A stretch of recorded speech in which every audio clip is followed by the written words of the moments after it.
Tuhan, salam sejahtera dalam kasih Tuhan Yesus Kristus, kemurahan Tuhan.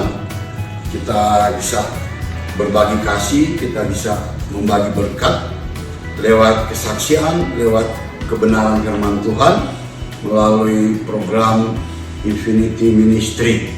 Puji Tuhan, saya akan membagikan beberapa ayat buat kita. Mudah-mudahan firman Allah yang saya sampaikan ini bisa memberikan semangat baru, kekuatan dan motivasi buat kita untuk lebih lagi berapi-api dan sungguh-sungguh di dalam melayani Tuhan.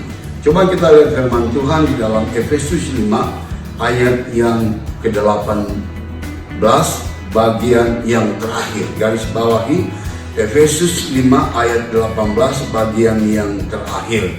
Tetapi hendaklah kamu penuh dengan roh.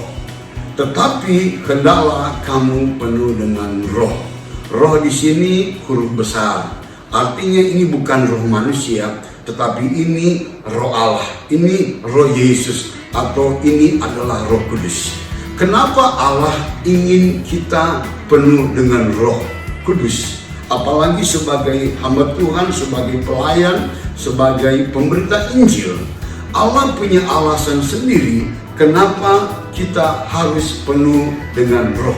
Yang pertama, jadi firman Tuhan katakan hendaklah kamu penuh dengan roh. Pertama, karena Allah tahu bahwa kita manusia lemah. Allah yang kita sembah yaitu Yesus, dia Tuhan, dia Allah yang maha dahsyat, dia Allah yang maha kuasa, dia maha tahu. Dia tahu hati kita, dia tahu hati saudara kita semua. Bahkan untuk ke depan ini Tuhan sudah tahu.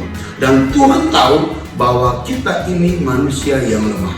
Tuhan tahu kita manusia yang rapuh, tidak luput dari kekurangan dan kelemahan. Oleh sebab itu, untuk bisa kita kuat, untuk kita bisa mampu menghadapi masalah, tantangan, persoalan, engkau harus penuh dengan Roh Kudus. Nah, inilah keinginan Allah, inilah kehendak Allah.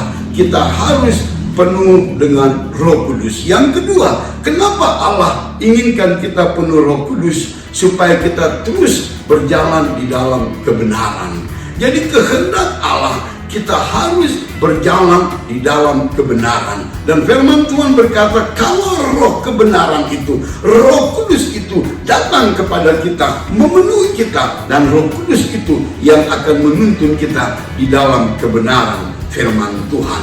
Dan inilah kehendak Tuhan. Sebagai pelayan, sebagai pemberita Injil, kita harus terus berdiri di atas kebenaran, yaitu firman Tuhan. Oleh sebab itu, engkau harus penuh dengan Roh Kudus. Dan yang ketiga, alasan ketiga, kita harus penuh Roh Kudus supaya kita penuh kuasa. Ini penting sekali. Sebagai pemberita Injil, sebagai pelayan, kita harus punya kuasa, kita harus punya urapan supaya kita berdoa orang sakit sembuh, orang-orang lemah dikuatkan, orang-orang susah dihibur. Jadi kita harus demonstrasi kuasa dan harus punya kuasa, harus punya power. Oleh sebab itu, engkau harus penuh dengan roh. Yang berikut, supaya kita jadi saksinya Allah. Jadi untuk jadi saksi Kristus, engkau harus penuh dengan Roh Kudus. Oleh sebab itu, saudara dikasih Tuhan, betapa penting urapan itu, betapa penting hidup kita itu dipimpin, dipenuhi, dikuasai oleh Roh Kudus. Karena kita manusia lemah, kita tidak bisa berbuat apa-apa tanpa Roh Kudus. Supaya kita terus dalam kebenaran, supaya kita jadi saksi, dan kita harus punya kuasa untuk mendemonstrasi kuasa Tuhan. Nah, oleh sebab itu, untuk kita bisa mendapatkan itu, kita harus punya langkah-langkah tertentu untuk mendapatkan itu. Yang pertama, kita harus bertobat.